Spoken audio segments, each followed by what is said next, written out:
Out of nowhere, my husband drops this on me. I have to go to work. You're on your own for the rest of the trip to the hospital. What? My brain was foggy from a fever that was soaring over 104 degrees, but I managed to ask him this while he navigated us down a gloomy, nearly deserted street.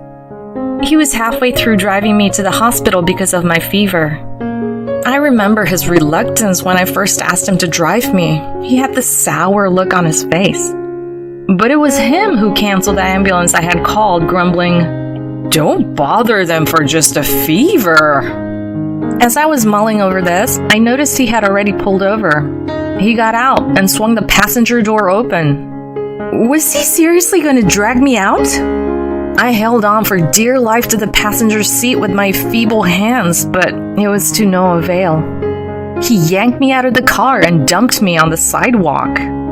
He gave this dismissive snort, hopped back into the driver's seat, and said, "You're gonna have to wing it from here. The hospital's just an hour's walk away. Don't be a nuisance to others. Clear?" With that, he peeled off. "Please, stop. Come back." I knew my words were futile against the receding car. I was too drained to even stand. All I could do was cry and whimper out a cry for help. "Someone help me." I'm Kelly, a 40-year-old full-time mom. I live in a small town with my husband Ray and our 16-year-old son Mike. I met Ray through a friend. Back when we started dating, he would often say, "I'm gonna climb up the ladder, just you watch." I thought that maybe marrying him would lead to happiness, and at first it did. He worked at a well-known company, brought home the bacon. We had fun on our days off, catching movies and shopping. But when our son Mike started growing up, things began to shift. Ray, for one, never chipped in with childcare. He never once changed a diaper, and bath time was always a solo mission for me. Despite being able to take time off, Ray never showed up to any of Mike's school events. Heck, he never even took us on a family vacation. Long story short, he was never really a dad. These days, he and Mike barely exchange words. Of course, I try to mend their relationship, but Ray would always shrug me off, saying he was beat from work. As time wore on, I realized that Ray was more of a chicken than I thought. His grand promises weren't ambition, it was just hot air. His vow to climb up the ladder was just a tactic to keep me from walking away. Sure, he makes a bit more than the average Joe, but compared to his colleagues, he hasn't really made much headway. I don't necessarily need him to be a hotshot, but if he's gonna be all work and no family, he could at least... Those were my thoughts one day after dropping Mike off at soccer practice and whipping up Ray's breakfast. Ray shuffled out of the bedroom and into the living room, giving the breakfast spread on the table a hard, long look. It was the usual stuff: toast, coffee, some fruit, and salad. He slumped into the chair and decided to start off with a sip of his coffee. Then his brows knitted together, and he grumbled, "What's this?" "Huh? Something wrong?" "It's the same coffee beans as always. I had already had a cup earlier, and it tasted just fine." But he slammed his coffee mug down, announcing, "This is terrible. I can't drink this," before storming out. From that point on, he turned into a regular food critic, finding fault with every single meal I prepared. The lunchbox I lovingly packed for him was mostly untouched, him claiming it was inedible. Even after a long day's work, he barely touched his dinner, whining about being served such food. And his complaints didn't stop at my cooking, oh no. They extended to laundry and cleaning too. He'd gripe about the laundry on the balcony needing better ironing, or he'd swipe his finger on the windowsills, commenting on the accumulated dust. All of a sudden, he was picking holes in the housework, despite me doing everything as I always had. And when he took pot shots at my housekeeping, there was this undertone of comparison, as if any other woman would do a far better job. Something was off. It felt like he'd been paying close attention to other women doing their housework recently. That's when I started noticing his peculiar behavior, taking his smartphone with him to the bathroom, whispering on the phone in his study. I couldn't help but wonder if he was cheating. Eager to find solid proof, I rummaged through his bag, snooped on his smartphone when he was asleep, but found zilch. I thought about hiring a private eye, but he controlled our finances and I didn't have extra cash. So, with this cloud of uncertainty looming, several weeks passed by. Our conversations became even fewer, and it seemed all he knew how to do was complain. It was a high-stress situation for me. And maybe that's why, one late night, I woke up in a feverish sweat. Since I had recently started sleeping separately from Ray, I was on my own. Somehow, I gathered the strength to crawl towards the living room. Of all times, I had left my phone there. As my vision started to swim, I felt a sense of danger. An overreaction perhaps, but I truly felt like my life was hanging in the balance. As I picked up my phone from the living room table to dial 911, Ray happened to saunter in. Why are you up at this ungodly hour? Mustering my remaining strength, I explained what was happening. He silently took the phone from my hands. Was he going to call an ambulance for me? But instead of the relief I expected, he blindsided me with his words. Calling an ambulance over a little fever? How embarrassing! You can't do housework properly, but you're an expert at causing me problems. If you get what I'm saying, just go back to sleep. You'll feel better. Instead of worrying, he just snapped at me. Half sobbing, I pleaded. Please, I need to go to the hospital. If not an ambulance, then please drive me in our car. I clung to him, begging almost incoherently. He seemed extremely unwilling, but eventually my persistent pleas seemed to break him down, and he agreed to drive me. I work tomorrow, you know. How's that gonna affect my sleep? Ray grumbled incessantly from the driver's seat. All I could do was listen, my head leaning against the passenger window as rain pounded against it. We were barely 5 minutes from home when Ray's phone buzzed. He pulled over and picked it up, ending the call after a short exchange.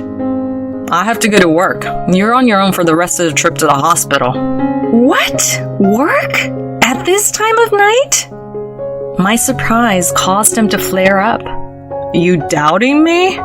Can't you drop me off at the hospital first before heading to work? It's not a big deal by car. The idea of walking to the hospital in this state, in this rain, seemed absurd. I clung to the passenger seat for dear life. But he was out of the car in no time, ripping open my door, unbuckling my seatbelt, and roughly grabbing my shoulder.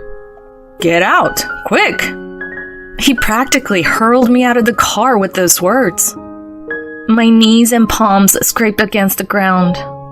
The darkness made it hard to see, but it felt like I was bleeding. What the hell? That hurt! I yelled after him, but he just snorted, climbed back in the driver's seat, and zoomed off. Helpless, all I could do was watch his car disappear into the distance. The rain grew more intense, and my fever spiked. The streets were deserted, and my phone was still with him. The hospital was my only option. Using every bit of strength, I started to crawl toward it. The hospital staff would be waiting. Ray had told them I was coming. Other patients were likely waiting too. I couldn't afford to waste any more time. My consciousness wavered as I stumbled and got lost, but somehow I made it to the hospital. It had been 2 hours since I left home, a journey that should have taken 15 minutes by car. I spotted a nurse through the glass door as I tried to enter. Feeling a wave of relief, I lost consciousness. When I woke, I was lying in a hospital bed. The meds or the IV seemed to be working as my fever had broken. A familiar voice broke my trance. My son's voice. Mom, you okay? Mike's face filled with concern. Yeah, I'm okay. Sorry for scaring you. But why was he here? He smiled and helped me sit up, revealing Ray slouched in a chair. Soaked, his hair a mess, and for some reason, his legs trembling.